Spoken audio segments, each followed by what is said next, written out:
Building your closing box. Let's talk about selling smarter. How many objections do you run into during a sale? 5, 10? Well, the first thing to understand is that whatever you're selling wouldn't need you without objections. Objection handling should be looked at as building a bridge to a closed sale. The better you get at handling objections, the more you'll sell pure and simple. It's time to learn how to deal with objections by preparing yourself for them to up your performance. You have options for handling these choke points, the first being compliance. You do what the prospect asks and you move on. Or you overcome the objection by showing the prospect the big picture benefit of moving forward with the purchase.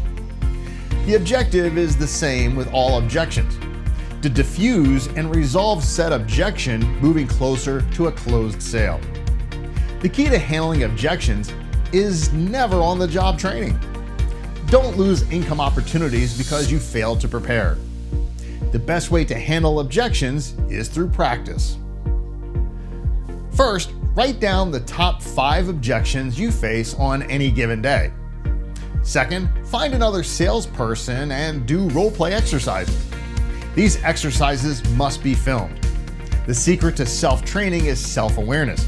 When you see yourself handling objections on video, you see yourself as your prospects see you.